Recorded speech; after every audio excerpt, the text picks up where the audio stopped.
তুমি যতই বাংলাদেশ থেকে হেলিকপ্টার ভারতে পলায় যাও, আজরাইল যখন আসবে তখন আর হেলিকপ্টার চলবি না। জোরে কোন কথা ঠিক না? অনেকে বলতেছে বারে ওবায়দুল কাদের পোলে বাচ্চে বারে বলতেছে সব, এই শালা ধরা বললো না রে। হাসান মাহমুদ ধরা পড়ে ওই আবার কেমনি পড়ে গেল রে। এই ডিবি হারুন ধরা পড়তেছে না রে। আরে পাগলা, পুলিশের হাতে ধরা না পড়লে কি হবে রে? সময় মতো আজরাইল ঠিকই ধরবি। জোরে কোন কথা ঠিক না? হ্যাঁ, মানকে কলার পাতা ছুঁয়েছিল মানকে। আয় আয় একটা বিচারপতি বারে তাই বলে আমার জীবন সার্থক, আমি সাইদি সাহেবক ফাঁসি দিছি। ও সাইদ হুজুরকে সবাই যাবজ্জীবন দিছে, আর এই শালা মানকে উনি দিছে ফাঁসি। আর অহংকার টকশোতে বলতো আমি সাইদি সাহেবকে ফাঁসি দিছি, আজকে তো বিসি কোটি। জোরে কর কথা ঠিক না?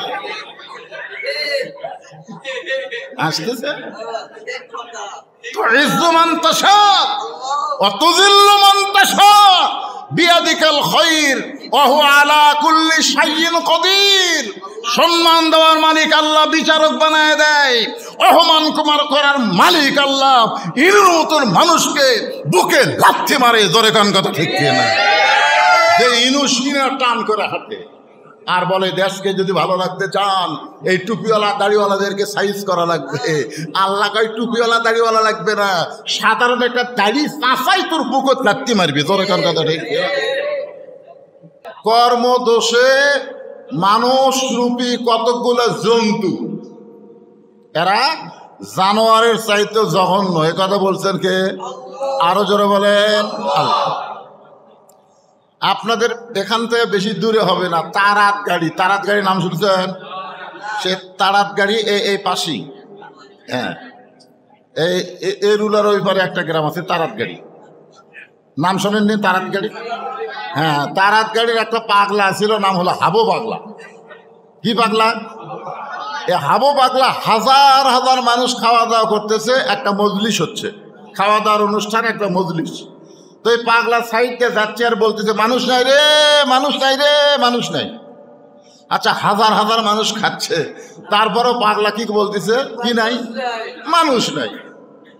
তখন একজন লোক চিন্তা করে, কে রে, এতগুলো মানুষ আমরা খাই আর এই পাগলা কয় মানুষ নাই। ওই খাওয়া দাওয়া বাদ দেওয়া পাগলার কাছে গেছে, যা বলতেছে কে রে পাগল, এই যে হাজার হাজার মানুষ খাওয়া দাওয়া করতেছে আর তুই বলতেছিস মানুষ নাই, তাহলে আমরা কি? পাগল বলতেছে সবাই যেমন খাচ্ছে তুইও তেমন খাবি, তুই খাওয়া বাদ দিয়ে উঠে আসলি কেন? তো বলে না, আমার আর খাওয়া ভাল লাগলো না, আমি তুই পাগলা মানুষ তোর কথার ব্যাখ্যা জানতে চাই। তখন বলে জানবার যদি চাও তাহলে একটু দূরে চলো। একটু দূরে গিয়ে এবং বাম হাত এরকম আলগা করছে, বগলে তলতে তাকায় দেখে যে 15-20 জন মানুষ, বাদ বাকি সব শিয়াল কুত্তে। তখন লোকটা বলছে যে ভাই কি দেখলাম?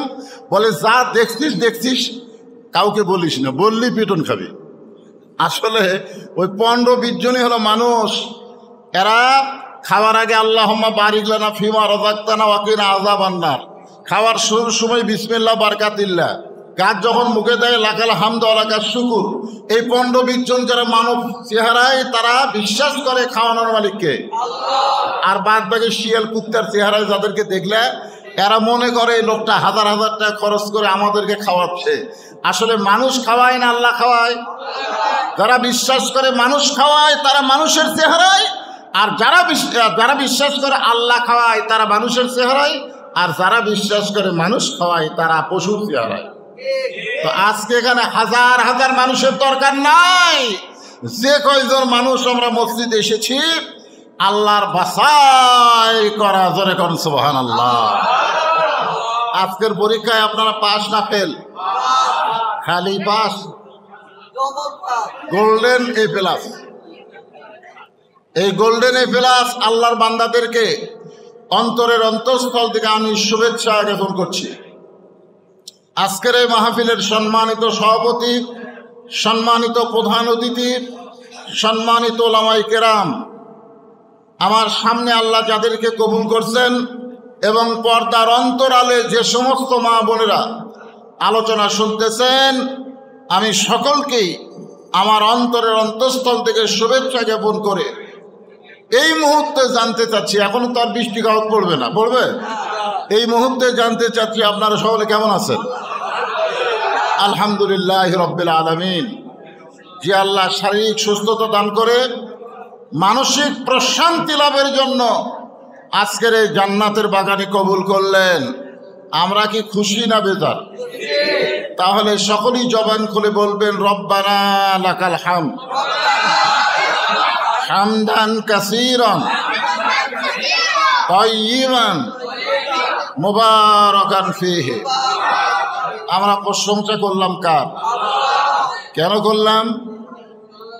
আল্লাহর প্রশংসা এই কারণে বেশি বেশি করলাম যে আল্লাহ আমাদেরকে বৃষ্টি দেওয়ার পরেও কোরআনের মাহফিল থেকে বঞ্চিত করেনি। জোরে কোন ঠিক কিনা? আল্লাহ আমাদেরকে শরীর পাক কাপড় পাক থাকার কারণে পৃথিবীর শ্রেষ্ঠ জায়গা মসজিদে আসার তৌফিক দিয়েছেন। জবান খুলে বলে আলহামদুলিল্লাহ। আল্লাহ আমাদেরকে বিশ্ব নবীর উম্মত হিসেবে কবুল করেছেন। আপনারা আমাদের নবীকে চেনেন? এই আমাদের নবীকে আপনারা চেনেন? আবার কি দিল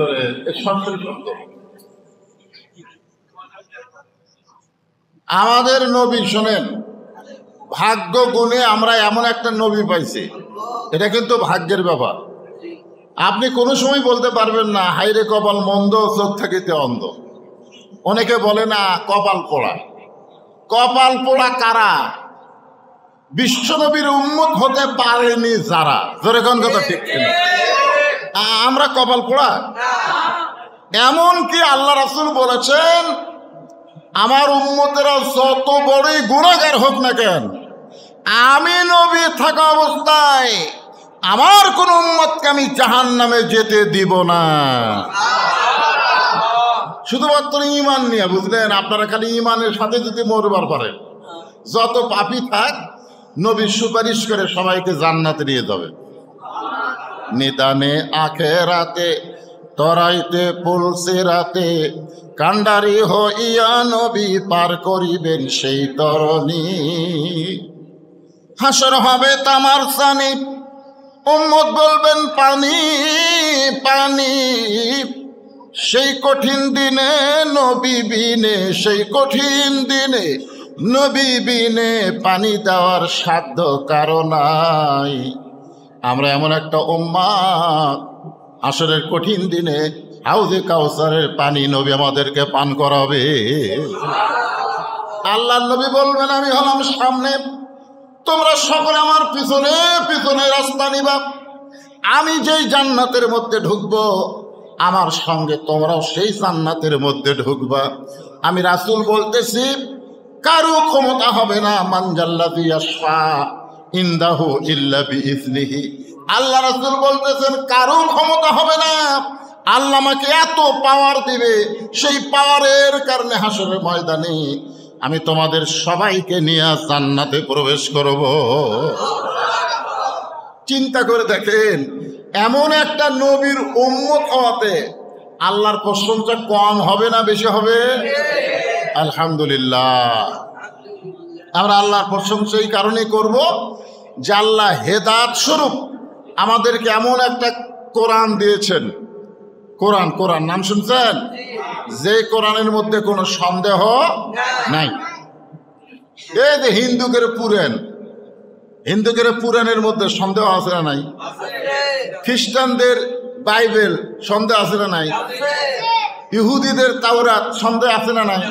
সব কিতাবের মধ্যে সন্দেহ আছে। কিন্তু আমাদেরকে আল্লাহ যে কিতাব দিলেন, এই কোরআনের প্রথমে আল্লাহ বলেন জালিকাল কিতাবুল লা রাইবা ফীহি, এক বিন্দু পরিমাণ কোনো সন্দেহ নাই, সংশয় নাই। ধরে কোন সুবহানাল্লাহ। হয়তো আপনার মনে করবেন, হুজুর ওই 1500 বছর আগে কোরআন নাজিল হচ্ছে, এখন হয়তো কিছু সন্দেহ ঢুকতে পারে। কি মনে হয়? এত আলেম ওলামা দুনিয়াতে হয়েছে, সুযোগ সন্ধানে আলেম যদি কিছু কঠিন জিনিস বার করা সহজ কিছু ঢুকায়, যেরকম বাইবেলের মধ্যে যেখানে কঠিন কিছু ছিল সেখানে খ্রিস্টানরা বাদ দিয়া সহজ ঢুকাই দিছে, মানে ইচ্ছা মতো বাইবেল পরিবর্তন করেছে। বাংলাদেশে যেরকম সংবিধান, যখন যে সরকার আসে সেই সরকারের অনুযায়ী সংবিধান তৈরি করে। জোরে কোন কথা ঠিক কিনা? তা আপনারা কি মনে করতেছেন কোরআন কি সেই রকম নাকি? কেন সেই রকম নয়? আল্লাহ বলেছেন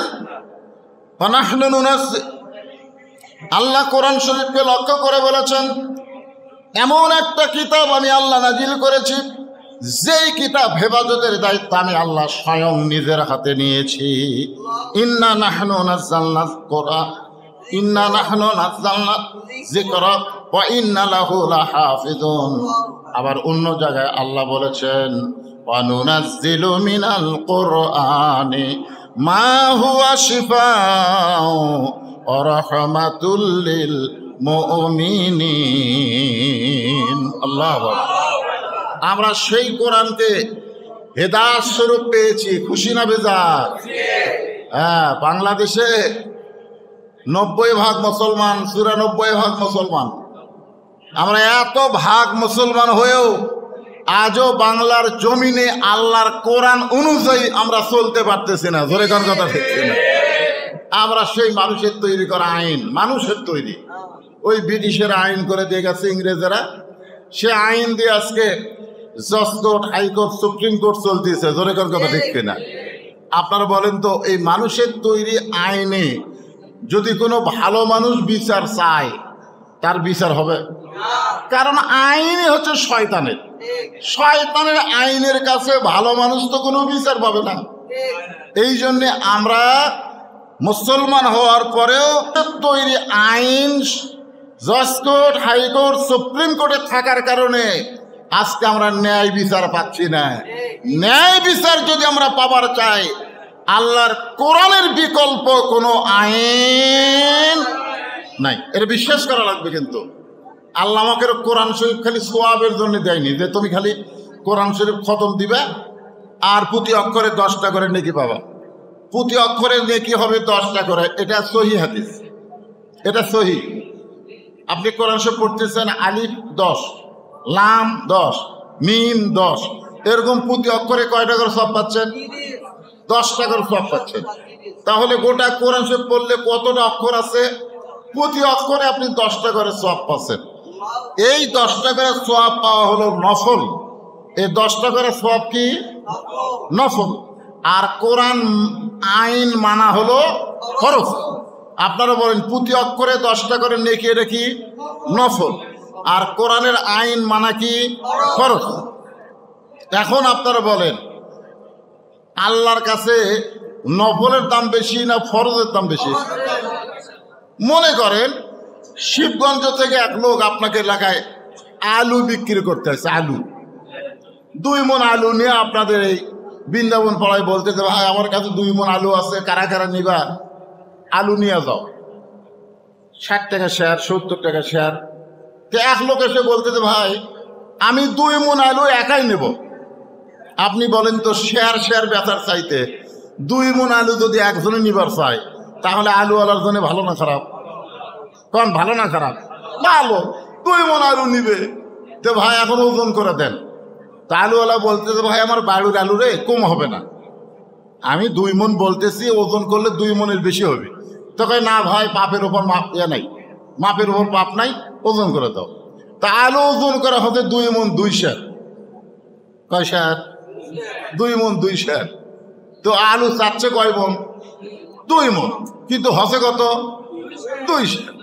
তো এখন বলতেছে, ভাই আমি নিবার চালাম 2 মণ, কিন্তু আলু তো 2 মণ 2 শের হলো, এখন কি হবে? আলুওয়ালা বলতেছে, এই 2 শের তোমার ফ্রি দিলাম, এই 2 শের তোমার কি দিলাম? ফ্রি দিলাম। এটা তোমাকে টাকা দেওয়া লাগবে না, এই 2 শের তোমার ফ্রি। এখন এই খরিদ্দার 2 শের আলু টোপলার মধ্যে বান্ধা বলে, ভাই আজকের আলু নেব না, 2 শের যখন পাচ্ছি এটাই আমার 1 সপ্তাহ চলবে। এখন আপনারা বলেন 2 মণ আলু না নিয়ে যদি 2 শের আলু নিয়ে পাবার চায়, আলুওয়ালা কি আলু দিবে? কেন দিবে না? কারণ 2 মণ নিলে তো 2 শের পাবি, তুই 2 মণই নিবি না, তোর আবার ফাও কিসের? কোরআনের প্রতিটা অক্ষরে 10টা করে নেকি, এটা হলো ফাও। আর কোরআনের আইন মানে চলা হলো 2 মণ। জোরে কোন কথা ঠিক কিনা? এখন যদি আমরা কোরআনের আইন মানে না চলি, আর খালি প্রতি অক্ষরে 10টা করে সওয়াব চাই, আল্লাহ কি দিবি? আল্লাহ কি বলছে যে খালি কোরআন খতম দেওয়ার জন্য, কোরআন পড়ার জন্য আমি তোমাদেরকে কোরআন দিলাম? তা কিন্তু না। কোরআন অনুযায়ী তোমাদেরকে চলতে হবে। আমরা স্বাধীনতার 50 বছর, এখন 54 বছর চলতেছে, আমরা খালি কোরআনের ওয়াজই শুনতেছি। জোরে কর কথা ঠিক কিনা? শুধু কোরআনের ওয়াজ শুনলে হবে না। আগামীতে আমাদের এই 94% মুসলমানের দেশে আর মানুষের কোনো আইন না, আল্লাহর কোরআনের আইন দিয়ে যেন আমরা চলতে পারি, এই চেষ্টা আমাদের করার দরকার আছে না নাই? কারা কারা আল্লাহর কোরআনের আইন দিয়ে চলতে চান? আমার আল্লাহকে 2 হাত তুলে দেখান। লিল্লাহে তাকবীর। আল্লাহ দৃষ্টি হাত তুলে টান টান করে রাখেন। হাত টান টান করে এরকম তুলবেন, টান টান করে তোলেন। আল্লাহ, অল্প শ্রোতা হলো, বৃষ্টির দিনে বাহিরে মাহফিল হয় নাই, তোমার মসজিদে মাহফিল হয়েছে, তারা আগামীতে কোরআন অনুযায়ী চলতে চায়। এই হাতগুলোকে আল্লাহ তুমি জান্নাতে হাত হিসেবে কবুল করে নাও। সকলে বলে আল্লাহুম্মা আমিন। হাত নামান, হাত নামান। এখন আসেন আয়াতে কারিমার উপরে আমার আলোচনা শুরু হবে। আল্লাহ বলতেছেন, ইযা আসাবাতুহুম মুসিবাতুন ক্বালু ইন্না লিল্লাহি ওয়া ইন্না ইলাইহি রাজিউন।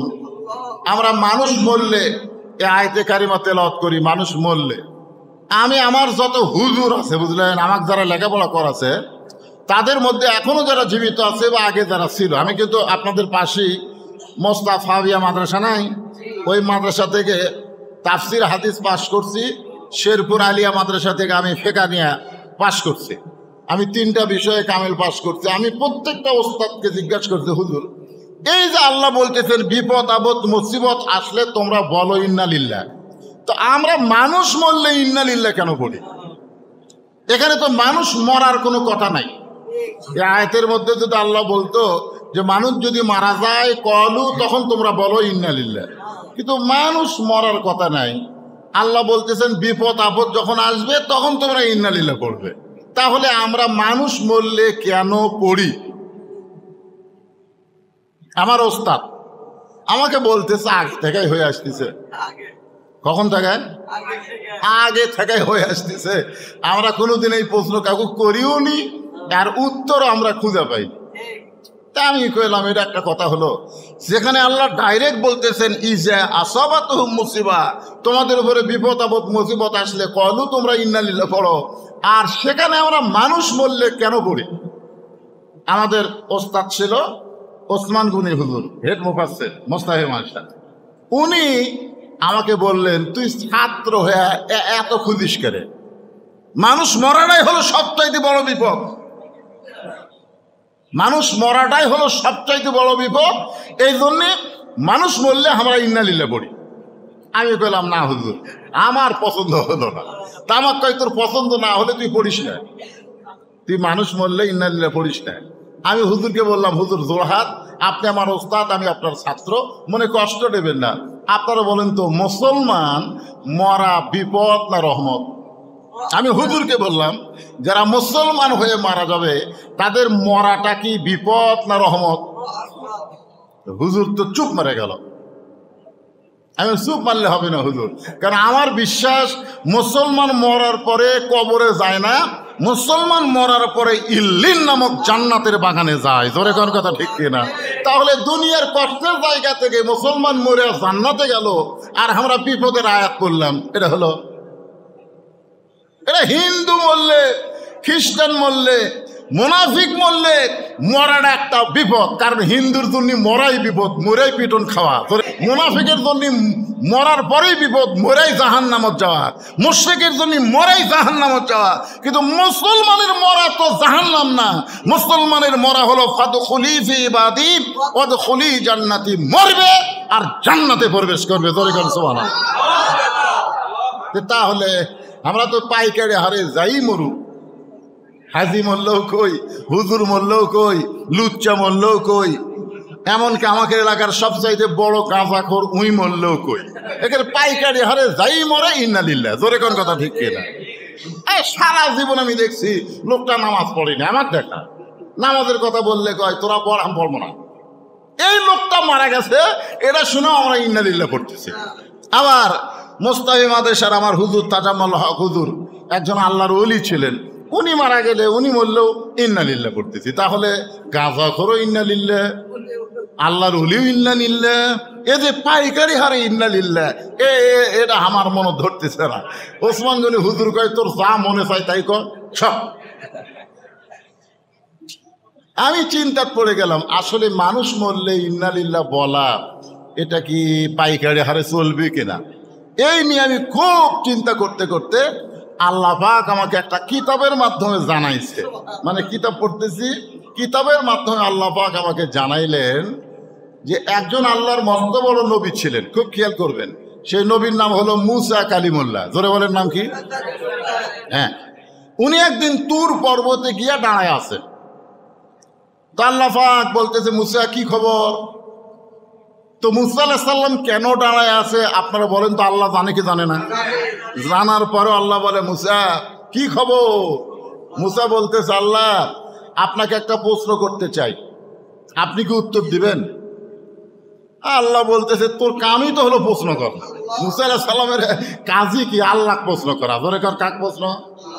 ওই কোন হুজুর হাজুর পীর সাহেবের কাছে মুসা নবী যায়নি, তুর পর্বতের কিনারা যে আল্লাহ ডাক দিছে। আল্লাহ কি প্রশ্ন করছে? একদিন আল্লাহ বলতেছে আল্লাহ তুমি যে একলা একলা থাকো তোমার ঘুম ধরে না? প্রশ্ন। আল্লাহ বলতেছে আল্লাহ তুমি একলা একলা থাকো তোমার ঘুম ধরে না, কারণ 10 জন মিলে থাকলে গল্প টল্প হয়, ঘুম নাও ধরতে পারে। ধরে কোন ঠিক কেনা? একজন ঘুম আসলে একজন কুনের ঘুতে দেয় রে ঘুমাস। কিন্তু আল্লাহ তোমার আশেপাশে তো কেউ নাই, তোমার কি চোখত ঘুম ধরে না? আল্লাহ বলে মুসা এই প্রশ্নের উত্তর কি তুমি শুনবার চাও? মুসা বলে শুনবার চাই দেখেই তো প্রশ্ন করছে। তা আল্লাহ বলে ঠিক আছে, 1 গিলাস পানি নিয়ে আসো। মুসা আলাইহিস সালাম 1 গিলাস পানি নিয়ে আসে, তুর পর্বতের কিনারায় দাঁড়ায় আছে। আল্লাহ বলতেছেন যে ঘুম মুসাক ধর। আল্লাহ ঘুমক কি বলতেছে? মুসাক ধর। মুসাক যেই ঘুম ধরছে গিলাস পড়ে ভেঙে গেছে। আল্লাহ বলতেছে মুসা পানির খবর কি? মুসা বলতেছে আল্লাহ তুমি জানো না আমার ঘুম আছে, তুমি পানি আনবার কই আর তোমার খবর নাই। আমি পানি নিয়ে দাঁড়ায় থাকতে থাকতে কখন যে গিলাস পড়ে গেছে ঘুমের ঠালায়।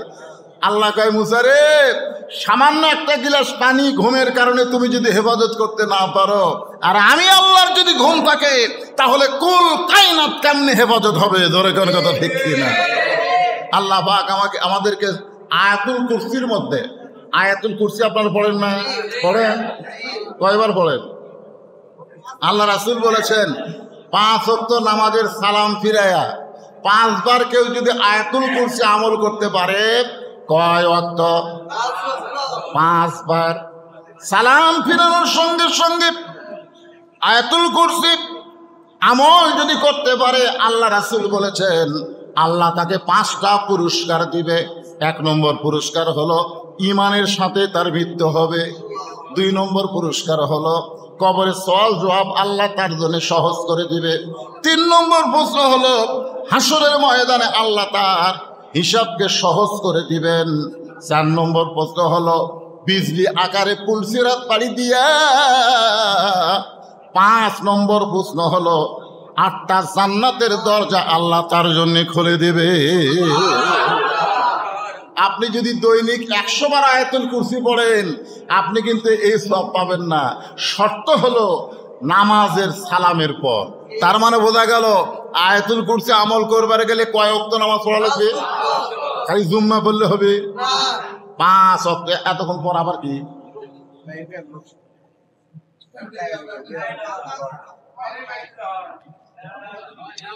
হ্যাঁ, একটু জিকির করেন, বিরক্ত হচ্ছেন আপনারা? একটু জিকির করেন লা ইলাহা ইল্লাল্লাহ, লা ইলাহা ইল্লাল্লাহ, লা ইলাহা। কাছে চলে গেলেন আছে বাবা। লা ইলাহা ইল্লাল্লাহ, লা ইলাহা। এই জানা ঠিক হলো? নামে চলে গেল।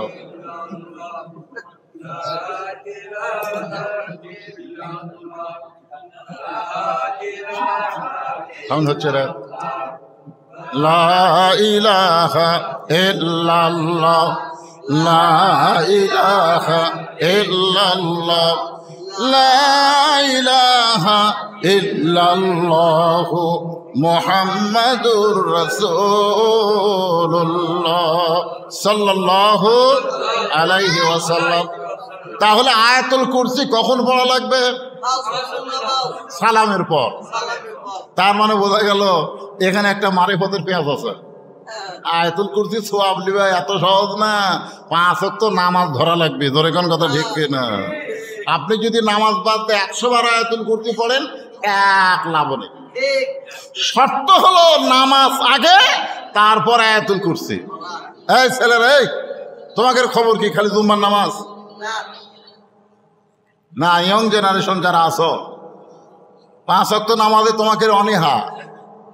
শোনো, 5 ওয়াক্ত নামাজ কেউ যদি মসজিদে জামাতের সঙ্গে আদায় করে, আমি কাগজে লিখে দিলাম, সে ব্রাজিল আর্জেন্টিনার সাপোর্টার হবে না, সে আল্লাহ রাসূলের দলের সমর্থক হবে। জোরে কোন কথা ঠিক কিনা? 5 ওয়াক্ত নামাজি ছেলে কোনোদিনও মেসির জার্সি গাওয়াত দিতে পারবে না।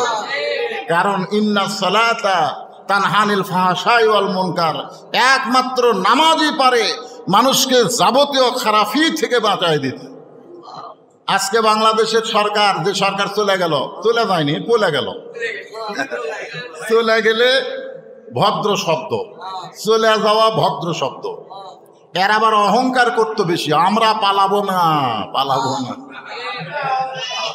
এই শালা কাউয়া কাদের আরো বেশি খারাপ। ধরে কথা, যদি পালায় ফখরুল সাহ, ও ফখরুল সাহ, ফখরুলের বাড়িতে যাবি আর মাজাত নাই, বল খেলবার চাই। ধরে কোন কথা ঠিক কিনা? মারাত্মক জঘন্য। লক্ষ লক্ষ সমর্থক থুইয়া, ভালোবাসার মানুষ থুইয়া, যারা আল্লাহরে বাদ দিয়ে হাসিনারে সেজদা করত, তাদের থুইয়া পাইলে গেছে। জোরে কোন কথা ঠিক কিনা? চলে গেছে কইলে ভদ্র শব্দ, পলে গেছে চোর, পলে যায়। 16টা বছর চোর ছিল আমাদের মাথার উপরে, পলে গেছে। সবাই বলে আলহামদুলিল্লাহ। তো যে কথা বলতেছি একটু খেয়াল করেন। এতগুলা মসজিদ বানালো, নাম দিল মডেল মসজিদ। জোরে কাম, কি মসজিদ? মডেল মসজিদ। নওগাঁয় এক নতুন এক এমপি হয়েছিল, তার নাম হলো গামা। গামা এবারই নতুন এমপি হচ্ছে। তো গামা বলতেছে, হুজুর আপনারা খালি আমাদের সরকারের বিরুদ্ধে কোন, এতগুলো মসজিদ বানালো, সেই কথাই একবারও আপনারা কন না। টঙ্গীতে বিশ্বস্তবার জায়গা দিল, সেটাও কন না। ইসলামিক ফাউন্ডেশন বানালো, সেটাও বলেন না। এত ভালো কাজ আওয়ামী লীগ সরকার করছে, আপনাকে বলতে কোন জায়গাত আছে? আমি তখন বললাম, তোমাদের প্রধানমন্ত্রী 560টা না 5 লক্ষ যদি মসজিদ বানায়, একটা সোয়াবও পাবে না। এমপি সাহেব তো আমার উপর চোখ লাল করলো। আপনি কোন কি হুজুর, 5 লক্ষ মসজিদ বানালেও একটা সোয়াব নাই? আমি বললাম, মসজিদ বানানোর মধ্যে মুসলমানের কৃতিত্ব না, মসজিদের মধ্যে মুসল্লি বানানো হলো মুসলমানের কৃতিত্ব। জোরে করার কথা ঠিক কিনা? মসজিদ বানা লাভ কি, মুসল্লি নেই। এই জন্য আল্লাহ কোরআনে বলেছেন, কোরআনের আইন হলো আল্লাযীনা ইম্মাক্কান্নাহুম ফিল আরদ। মুসলমানের মধ্যে কেউ যদি প্রধানমন্ত্রী হয়, তার 1 নম্বর দায়িত্ব হলো পদ্মা সেতু নির্মাণ করা না, 1 নম্বর দায়িত্ব বাল্য বিয়া বন্ধ করা না, 1 নম্বর দায়িত্ব মাদক মুক্ত সমাজ করা না, 1 নম্বর দায়িত্ব হলো রাস্তার উপর ফাইবার দেওয়া না, 1 নম্বর দায়িত্ব হলো ইকামুস সালাত, নামাজ কায়েম করা। জোরে কোন কথা ঠিক কিনা? নামাজ কায়েম মানে কি খালি জুম্মার নামাজ? 5 ওয়াক্ত নামাজ। মসজিদ বানানো গুরুত্ব না, মসজিদের মধ্যে মুসল্লি বানানো হচ্ছে গুরুত্ব। জোরে কোন ঠিক কিনা? আপনাকে এই এলাকায় এই যে এত বড় একটা মসজিদ বানাইছেন, দেখেন আজকে বৃষ্টি হওয়ার পরেও মসজিদের মধ্যে আলোচনা হচ্ছে। শুধু ওয়াজ শোনার জন্য মসজিদ না, এখানে 5 ওয়াক্ত নামাজ আদায় করা লাগবে। আল্লাহ তাআলা কোরআনে বলেন, ইন্নাস সালাতা তানহানিল ফাহশাই ওয়াল মুনকার, একমাত্র নামাজে পারবে তোমাকে যাবতীয় খারাপি থেকে বাঁচায় দিতে। আমাদের ছেলেরা ইয়াবা খাবে না, আমাদের ছেলেরা মোবাইল নিয়ে লুটু জুয়া খেলবে না, আমাদের ছেলেরা মদে আসক্ত হবে না, আমাদের ছেলেরা মেয়েদেরকে ইফটিজিং করবে না, যদি 5 ওয়াক্ত নামাজ পড়ে। আপনারা বলেন তো বাংলাদেশে একটা ইসলামী ছাত্র দল আছে, অনেকগুলো আছে, তার মধ্যে একটা হলো ইসলামী ছাত্র শিবির। নাম শুনছেন আপনারা বলেন তো ইসলামী ছাত্র শিবির আপনারা যদি বলতে পারেন তাহলে আজ থেকে আমি ওয়াজ করবো না। ইসলামী ছাত্র শিবিরের 7ই সদস্য হয়েছে এইরকম কোন একটা ছেলে একটা মেয়ের ইফতিজিং করছে? কারণ তাদের 5 ওয়াক্ত নামাজ পড়াই লাগবে, জামাতে পড়তে হবে। তাদের কয়টা রিপোর্ট? তার মধ্যে 1 নম্বর হলো 5 ওয়াক্ত নামাজ আদায় করা। ধরে কোন কথা ঠিক না? আয়াতুল কুরসির আমলের কথা বলতে গিয়ে আমি আপনাদের 5 ওয়াক্ত নামাজের কথা বললাম, একটু মনোযোগ দিয়ে শোনেন। মুসা বলতেছে আল্লাহ আপনাকে একটা প্রশ্ন করতে চাই, মনে আছে না ভুলে গেছেন? আল্লাহ বলেন তো মুসা কি প্রশ্ন করবে? আল্লাহ জানে কি জানে না? আল্লাহু আলিমুম বিযাত সুদূর। আল্লাহ বলে মুসা কি প্রশ্ন করবে আমি একটু শুনতে চাই। মুসা বলতেছে আল্লাহ আমার প্রশ্ন হলো আমার যা আছে আপনার তা নাই। কি প্রশ্ন? আমার প্রশ্ন হলো তোমার কাছে আমার যা আছে আপনার তা নাই। আল্লাহ বলে মুসা তোমার এমন কি আছে? সবই তো আমার। সব কার? জোরে বলেন সব কার? তাহলে তুমি কেমনে বলো আমার যা আছে আপনার তা নাই? মুসা বলতেছে আল্লাহ সেই প্রশ্নটা হলো আমার মৃত্যু আছে কিন্তু আপনার মৃত্যু নাই। আপনার বলেন তো আল্লাহর মৃত্যু আছে? দেখছেন মুসা বলতেছে আল্লাহ আমার মৃত্যু আছে কিন্তু আপনার মৃত্যু নাই। আপনারা বলেন তো যার মৃত্যু আছে আর সেই মৃত্যুটা যদি কোনো সময় বান্দা না দেয়, যেরকম আল্লাহ যদি আমাকে বলতো বদরুল রশিদ মারা যাবে 2035 সালে, মনে করেন আল্লাহ বলে দিল তোর হায়াত হলো 2035 সাল পর্যন্ত রে, তাহলে বোঝা গেল 24 চলতেছে 35, এখনো সময় আছে, আছে না নাই? আমি 30 সাল পর্যন্ত অন্যায় কর্ম 30 সাল বন্ধ করে এই 5 বছর ভাই হজ টস করে একেবারে সবসময় মসজিদ মাদ্রাসা ইতিমখানা লিয়া থাকবো, তওবা তাসির করে কান্দে কান্দে 35 সালে যে বছর আমার মৃত্যু হবে ওই বছর আমি আর বাড়িতে থাকবো না, মসজিদের এক কোণা পিছনা কর্ম, উঠবো নামাজ পড়বো শোকমো, উঠবো নামাজ পড়বো শোকমো, আর কোরআন সে বুকের ওপর রাখবো। আপনারা বলেন তো এইরকম যদি আল্লাহ আমাকে একটা হায়াত দিত, এই তোমার হায়াত হচ্ছে 2040 সাল পর্যন্ত, তোমার 45, তোমার 50, তাহলে মোটামুটি একটা সাইজ হওয়ার একটা টাইম পাতাম। জোরে কোন কথা ঠিক কিনা? কিন্তু আপনারা সবাই বলেন তো ভাই এখানে আমি একজন বুড়া মানুষ, আমি আগে মরবো না যে আমাকে পাকা হাঁকাচ্ছে ওই আগে মরবি? গ্যারান্টি আছে? কিন্তু ও কিন্তু মাঝে মধ্যে কয় দাদা আপনি বুড়া হয়ে গেলেন দাদা, মানে ওর ধান্দা আমি আগে মরবো। হাসতেছেন কেন? এই ছেলেরা তোমাকে কি চিন্তা? তোমাকে চিন্তা কি? আজকের যুবকেরা যদি এই চিন্তা করত আমাদের মৃত্যু আছে যে কোনো সময় আমাদের মৃত্যু হবে, তাহলে আমরা কেউ অন্যায় করতে পারতাম না। কারণ মরার কোনো সময় নাই, মরার কোনো তারিখও নাই। জোরে কোন কথা ঠিক? তাহলে আপনি কেন আসসালাতু খায়রুম মিনান নাম শোনার পরে আপনি কেন ঘুমায় থাকেন? আপনার দাদা তো ঘুমায় না, আপনার বাপ তো ঘুমায় না। আপনার দাদা জানে যে কোনো সময় আমার মৃত্যু হবে, মসজিদে যাওয়া লাগবে। আপনার বাবা জানে যে কোনো সময় আমার মৃত্যু হবে, মসজিদে যাওয়া লাগবে। তাহলে আপনি লাতি হয়ে কেন বুঝতেছেন না আজরাইল যদি আমার আল্লাহর হুকুমে আমাকে আগে ধরতে পারে? জোরে কোন কথা ঠিক কিনা? তাহলে যে কোনো সময় যদি আমাদের মৃত্যু হয়, আমাদের সকলের মৃত্যু আছে না নাই? আল্লাহ কোরআনে বললেন ইয়া আইয়ুহাল্লাযীনা আমানুত্তাকুল্লাহা হাক্কা তুকাতিহি ওয়া লা তামুতুন্না ইল্লা ওয়া আনতুম মুসলিমুন।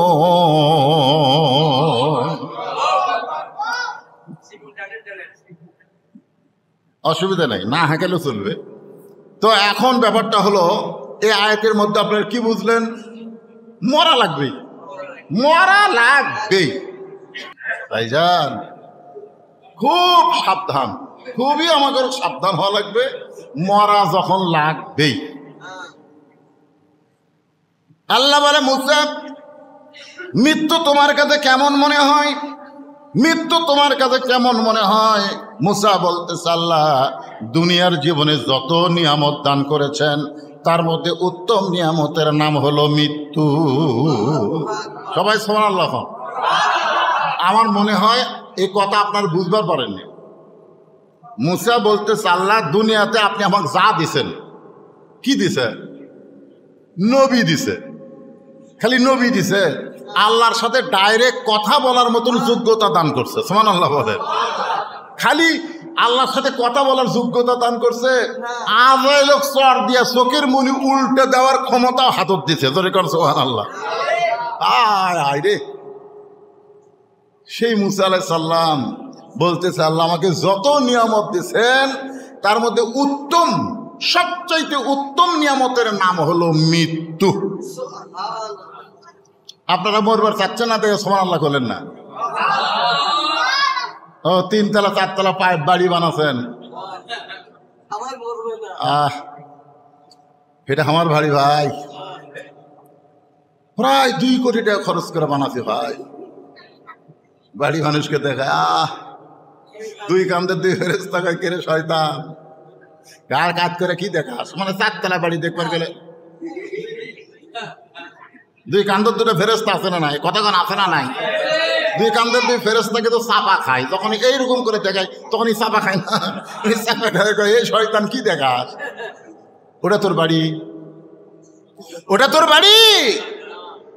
মিশে মায়ায় বন্দি থাইকা করলাম কত খেলা, পশ্চিমে তাকিয়া দেখো তোমার ডুইবা গেছে বেলা। কিন্তু যেদিন ডাক পড়িবে, কিন্তু যেদিন ডাক পড়িবে কবর মাঝে যাইতে, জোগাড় কিছু করছো বন্ধু তার মাঝে বিছাইতে। তাহলে বাড়ি সামান্য 4 আঙ্গুল জাগার জন্য মারামারি করে, আমার জায়গা তুই আলু করে ফেরেশতা কয় আল্লাহ ই যে বলতেছে আমার জায়গা, আমার জায়গা, তুই আমার জায়গার মধ্যে সীমানা ঢুকলি করে? কান্দের ফেরেশতা কয় আল্লাহ এই শয়তান কি কয় ওরই জায়গা? আল্লাহ বলতেছে খালি সাইজ মতো আয়, কার জায়গা হাউড়া ভাঙ্গা দেখানো হবে। জোরে কোন পরের জায়গা পরের জমি, এগুলা গান মসজিদে গাইলেও গুনাহ হবে না, এগুলা হলো কোরআনের গান। সবাই বলেন পরের জায়গা পরের জমি, ঘর বানায় আমি রই, আমি কিন্তু জায়গার মালিক নই। জমিদারের ইচ্ছা মতন, জমিদার মানে কে?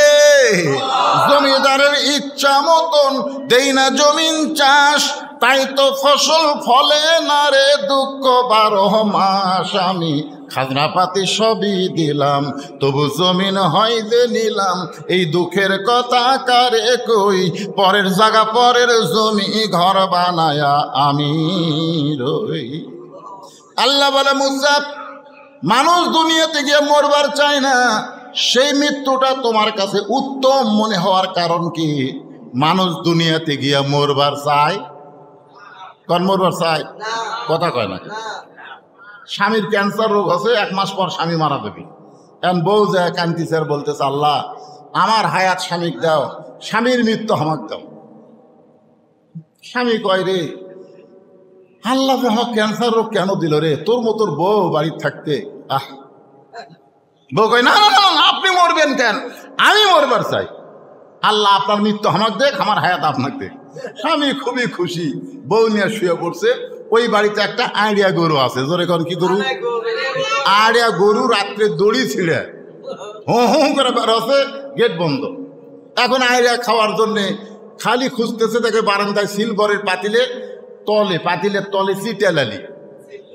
এখন আড়িয়া গরু চিটালালি খাবার চাই, জোর করে সেই খাবার চাচ্ছে মুখ গেছে লালি পর্যন্ত, কিন্তু আড়িয়ার ছোট ছোট 2টা শিং আছিল, ওই 2 শিং পাল্লার কান্দার মধ্যে আটকে গেছে।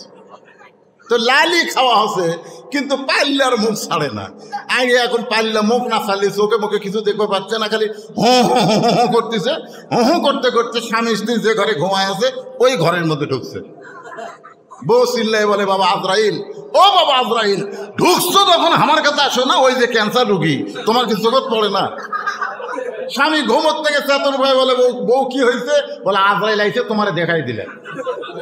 স্বামী কয়, দিনের বেলা তুই কইলি যে তোমার মৃত্যু আমাক দেখ, আমার হায়াত আল্লাহ তোমাক দেখ। কয় এই মৃত্যুর কথা মুখত বলা যায়, কিন্তু অন্তর থেকে কেউ মরবার চায় না। জোরে কর কথা ঠিক না? আপনার বলেন তো, ও অন্তর থেকে আপনি যে কষ্টে থাকেন, যে অবস্থায় থাকেন, আপনারা কি মরবার চান? এটা কিন্তু আল্লাহর কথা। আল্লাহ দুনিয়াতে মানুষ গেলে মানুষ মরবার চায় না। আর তুমি মুসা বলতেছো মৃত্যু আমার কাছে সবচাইতে উত্তম নিয়ামত। এই মৃত্যু উত্তম নিয়ামত মনে হওয়ার কারণ কি? কারণ কি? মুসা বলতেছে, আল্লাহ কারণ হলো তিনটা। খুব খেয়াল করবেন বাবা, যুবকেরা তোমরা একটু মনোযোগ দিয়ে শুনবা। কারণ হলো কয়টা? মনোযোগ, কয়টা? এক নম্বর কারণ হলো না মরলে জান্নাতে যাওয়া যাবে না।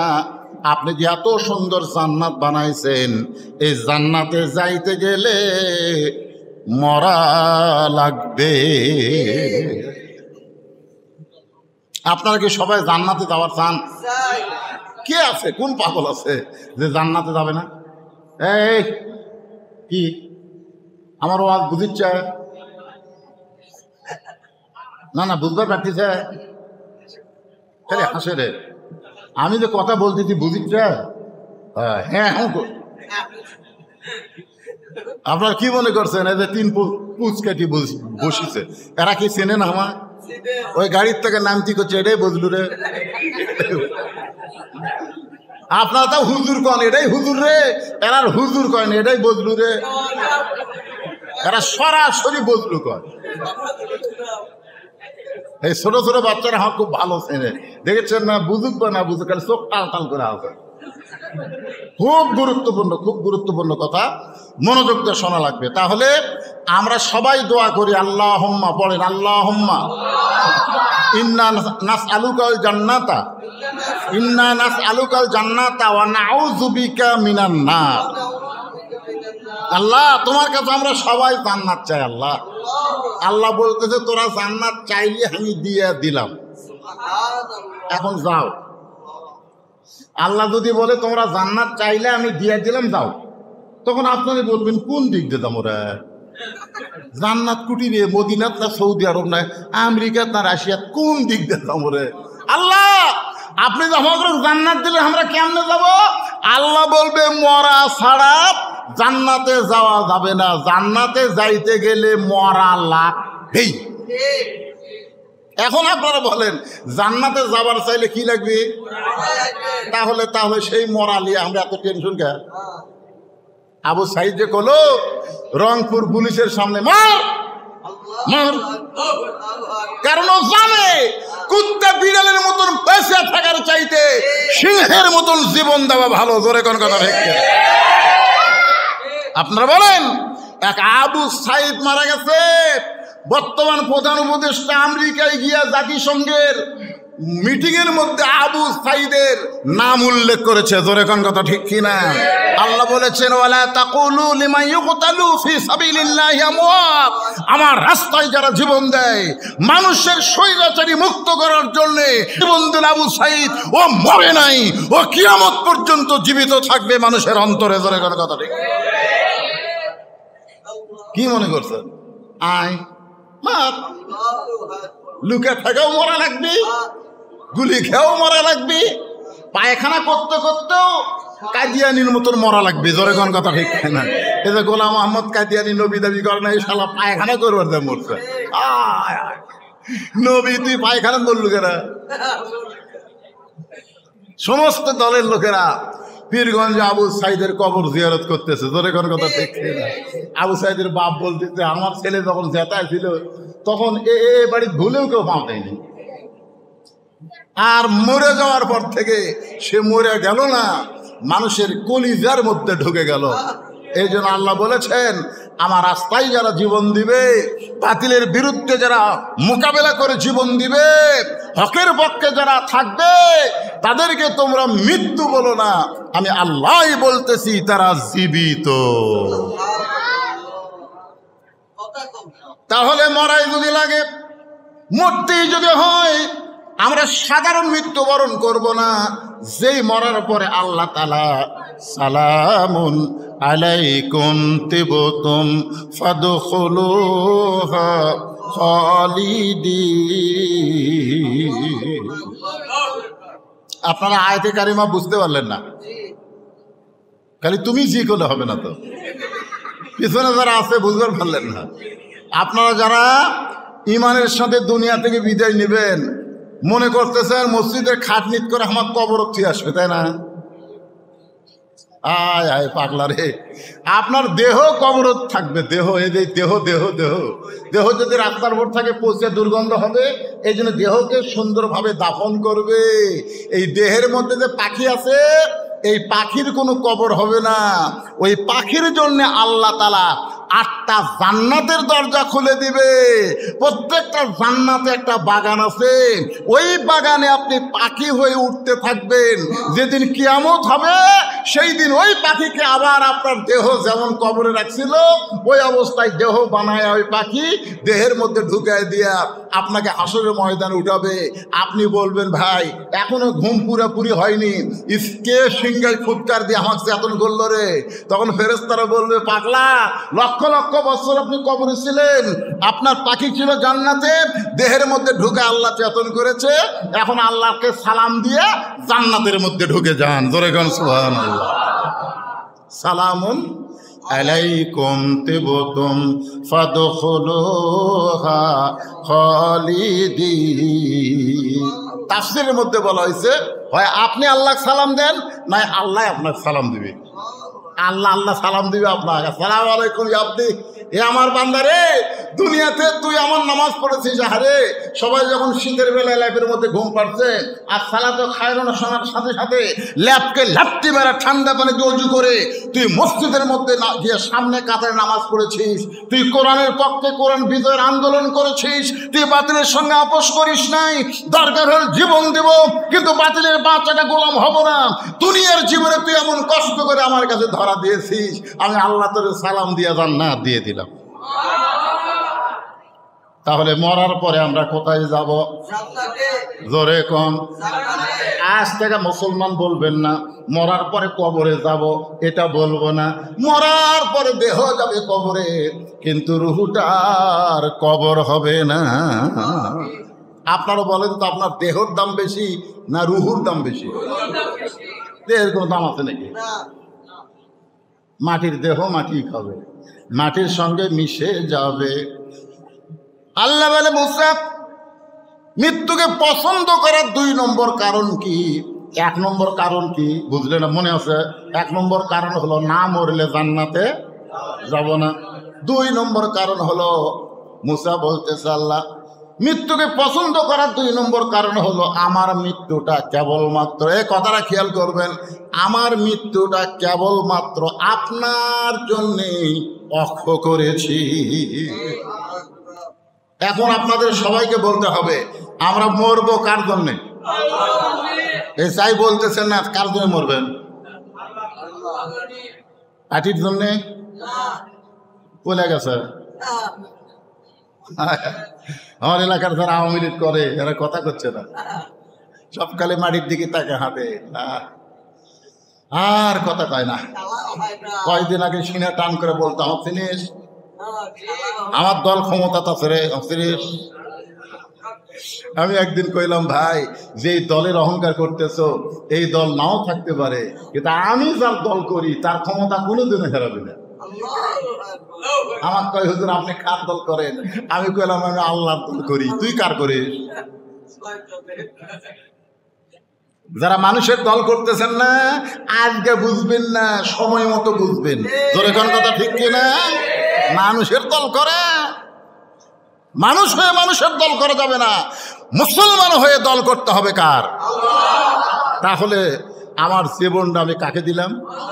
মুসা বলতেছে, আল্লাহ মৃত্যুকে পছন্দ করার 2 নম্বর কারণ হলো আমার জীবনটা আমি আপনার নামে অক্ষ করে দিয়েছি। আল্লাহর মুখে মুস্কি মুস্কি হাসি, আল্লাহ হাসতেছে, মুসে কিন্তু দেখতে পারতেছে না। মোবাইল আপনি ঢাকার একজনের সাথে কথা বলতেছেন বাটন মোবাইলে, ও এখন আপনার সঙ্গে কথা বলতে বলতে যদি হাসে আপনি বুঝতে পারবেন না। কে রে ভাই কথাবার্তা হাসিস কে রে? আপনি কি দেখতে পাচ্ছেন? আপনি শুনাই বুঝতেছেন। তো মুসা নবী শুনতে পাচ্ছে আল্লাহ হাসতেছে। মুসাকে আল্লাহ আপনি হাসতেছেন কেন? আল্লাহ বলে মুসা তুই খুব চালাক রে, তুই খুব চালাক, কারণ আমার জন্য যারা মরবে আমি আল্লাহ বলতেছি তারা মরবে না। এখন আপনারা যদি নিয়ত করেন যে হুজুর আমরা আল্লাহর জন্য মরবো, তাহলে বিশ্বাস করেন আপনারা মরবেন না। আল্লাহর জন্য যারা মরবে আল্লাহ বলতেছে তাদের মৃত্যু নাই। মুসলমান যারা হবে আল্লাহর জন্য যদি জীবন দেবার চাই, কোনো বাতিল এসে আমাদের সামনে দাঁড়াতে পারবে না। কারণ কতগুলা ছাত্র, এই যে ছাত্র জনতার বিজয়, আপনারা বলেন তো এরা লুকা লুকা বিজয় চাইছে নাকি? জামাত ইসলামের সব অফিস বন্ধ করে দিছে, বিএনপির সব অফিস বন্ধ করে দিছে। বিএনপি যারা করে, জামাত যারা করে, অন্য যারা দল করে, তারা সব চোরের মতন লুকা লুকা অনলাইনে মিটিং করে। ধরে কোন কথা দেখছে না? কারণ জীবন দিবি না, জীবন দিবি না, ক্ষমতা নিবি। আল্লাহ কয় যে স্বৈরাচার ক্ষমতা আছে এটা তাড়াবার গেলে মিছিল দিয়ে মিটিং দিয়ে হবি না, জীবন দেওয়া লাগবে। ধরে কোন কথা ঠিক কিনা? ওয়াকারুজ্জামান যা আর্মির প্রধান, ওনাকে যখন বলা হলো যে শুট করো, তখন বলতেছে না, আপনার পুলিশেরা যে হারে মারতেছে আমরা পারবো না, কারণ সকাল 10টা পর্যন্ত ঢাকার কোনো মানুষ নাই। আমি দেখছি সেদিন মাঝে মধ্যে শালা ফলক অনলাইন বন্ধ করে দেয়, ধরে কোন কথা ঠিক না? আবার মাঝে মধ্যে চালু করে ভিপিএন দিয়ে আমরা ফেসবুক চলাই, খুব একটা নেটওয়ার্ক ক্লিয়ার পায় না, মাঝে মধ্যে দেখা যায় নাই, গোটা ঢাকা শুনশান। আমি মনে করলাম আজকে হাসিনার বিজয় রে, একটা লোকও ঢাকা যাচ্ছে না। কাল থেকে আমাকে মতন মলবি ওয়াজ করবি, সব কয়টা মর্মা দিয়ে ধরে লেসরে দেবি। ধরে কোন কথা ঠিক রে? আমি আস্তে আস্তে ফেসবুকে যেগুলো গরম গরম পোস্ট দিচ্ছিলাম, বুঝলেন, ওই পোস্টগুলো ডিলিট করতেছি, একটা লোকও নেই। ধরবি তো আমাকে আসে, কারণ আমি যতগুলো পোস্ট দিছি এই ছাত্রকে উৎসাহ দেওয়ার জন্য যতগুলো কথা বলেছি, এটা তো আস্তে আস্তে খুঁজবি, অত পরাজয় হচ্ছে, কেউ নাই তো। 12টা পর্যন্ত দেখি ঢাকাত কেউ নাই পারে। জোহরের নামাজের পরে তাইরান আবাবিল তারমিহিম বিহিজারাতিন মিন সিজিল ফাজআলাহুম কাসফিম মাকুল। ধরে কোন সুবহানাল্লাহ। জোহরের নামাজের পরে দেখি আবাবিল পাখির মতন চারিদিক থেকে সবাই চলে আসলো। যেই পুলিশেরা গুলি করতেছিল ওদের প্রধান যায় স্বরাষ্ট্রমন্ত্রীকে বলতেছে যে স্যার কি করব, একটা গুলি করি উই পড়ে যায়, ওই জায়গা ফাঁকা হয় না, আর একজন এসে দাঁড়ায়। ও গুলি লাগলো, ও বাবারে মারে, ওরে বাবারে মারে, আমার মারলো রে, ও কোনো শব্দ নাই। আর একটা থুলো, আর এখন সামনে খাড়া হলো, মার। কিছুক্ষণ পরে পুলিশেরা গুলি বন্ধ করলো, আর্মিরা এসে ছাত্র জনতার সঙ্গে যোগ দিল, বঙ্গভবন দখল হলো, গণভবন দখল হলো। এতদিন শুনতাম তাহাজ্জুদের নামাজ পড়ে, কোরআন শরীফ খতম করে, অথচ হাসিনার বাড়ির মধ্যে যায় দেখে যায় নামাজ নাই, কোরআন শরীফ নাই, মদের বোতল পাওয়া গেছে। ধরে কোন ঠিক কিনা? হায় হায়, এর মানি হলো এই জীবন আমার না, এই জীবন আমার আল্লাহর। ধরে কর কথা ঠিক কিনা? আল্লাহ কোরআনে বলেন ইন্না সলাতি ওয়া নুসুখি ওয়া মাহইয়ায়া ওয়া মামাতি লিল্লাহি রাব্বিল আলামিন। ভাইজান, এই জীবন আমরা কাকে দেব?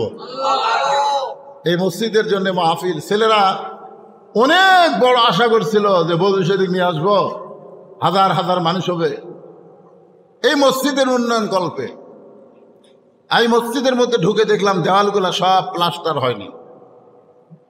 আপনারা কি এখন বলবেন যে হুজুর আমার হাত শর্ট, হাতের টাকা নাই? এই মসজিদে আল্লাহর ঘরের প্লাস্টারের জন্য, আল্লাহর ঘরে দেওয়াল প্লাস্টার করার জন্য 5টা বস্তা সিমেন্ট কোন আল্লাহর পাগল আছেন যে হুজুর আমি আল্লাহর রাস্তে মসজিদে দিয়ে দিন? এরকম আল্লাহর পাগল আছেন ভাই? দুনিয়ার বাড়ি ঘর টাইস মাইস সবই করছেন, কাম হবে না, সব ফ্ল্যাট হয়ে যাওয়া লাগবে। ধরে কোন কথা ঠিক কিনা? আর আল্লাহর ঘরে যেটা দিবেন, আল্লাহ রাসূল বলেছেন যে আমার ঘরে দেয় আমি আল্লাহ তাকে জান্নাতে একটা ঘর বানায় দেই। আপনাদের মধ্যে এরকম কোন দানবীর আছেন? 1200 টাকা দিবেন, 1200 টাকা দিবেন, 12 মাসে 100 করে 1200, 5 বস্তা সিমেন্ট দিবেন, 10 বস্তা সিমেন্ট দিবেন। আজকের মাহফিলের যিনি সভাপতি তিনি কোথায়? আপনি তো মাশাআল্লাহ দানবীর, আপনি একটা কোন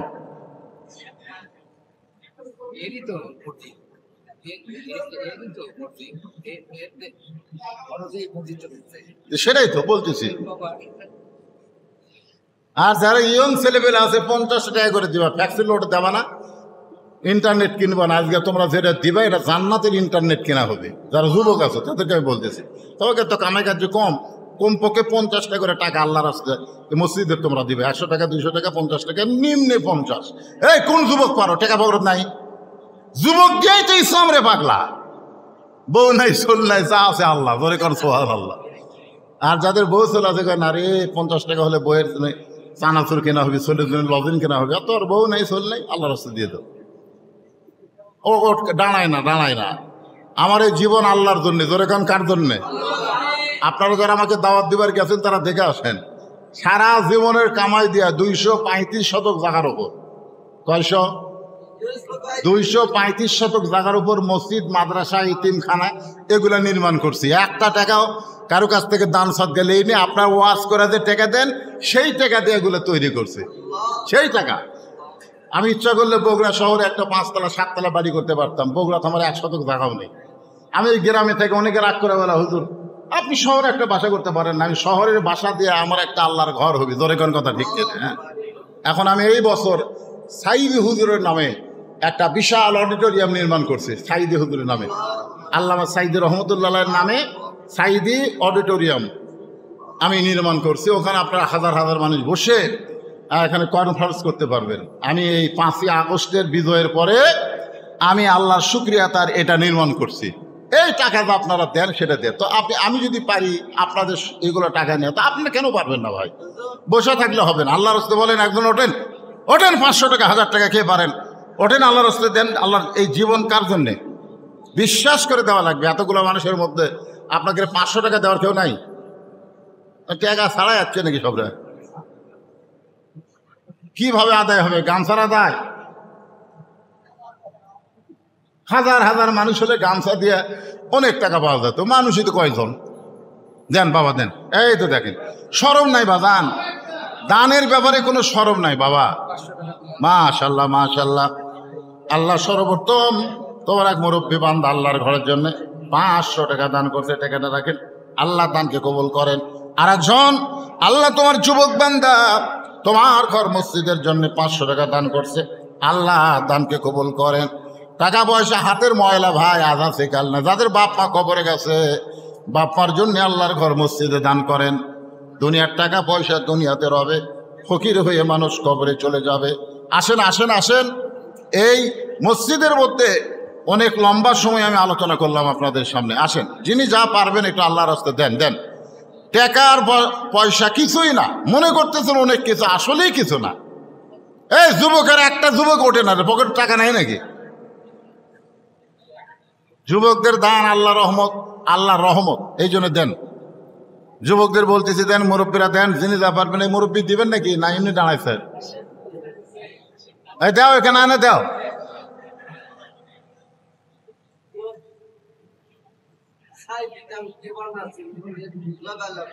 অডিটোরিয়াম, হল রুম, সে হলের মধ্যে বসে কনফারেন্স হবে, মিটিং হবে, মাহফিল হবে, আলোচনা হবে। নাম বলার দরকার, দান করো। এই দেখ ছেলে আইছে, মাশাআল্লাহ। এই বারবার মাঝে মধ্যে পানি আসতেছে নাকি? আসুক আসুক আসুক। হ্যাঁ, সব দান কোনোদিন ব্যথা যায়, দান কোনোদিন ব্যথা যায়।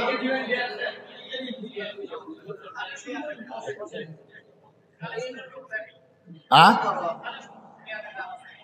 কে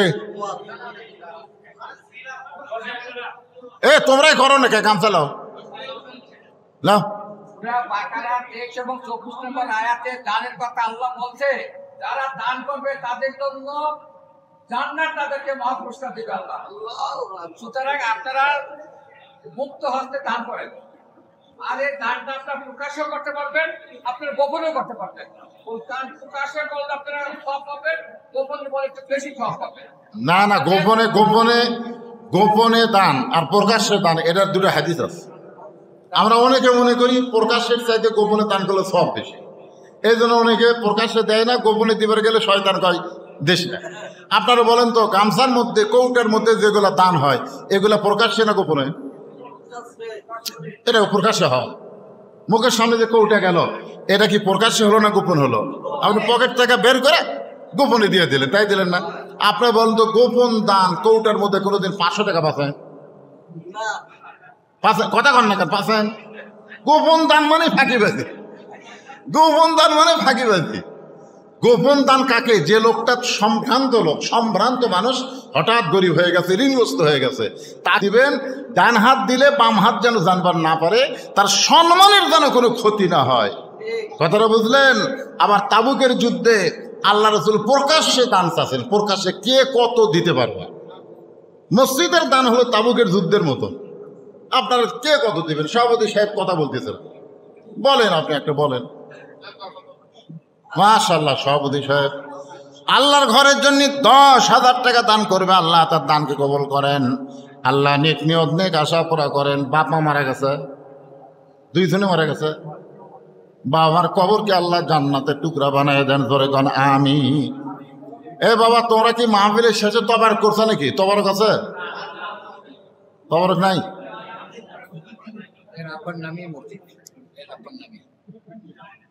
তোর আব্বাই টাকা দিছে?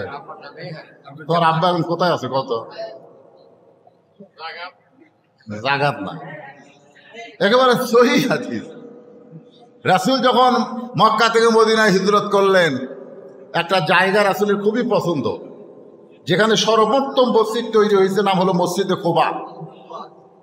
ওই জায়গাটা 2 এতিম সন্তানের ছিল।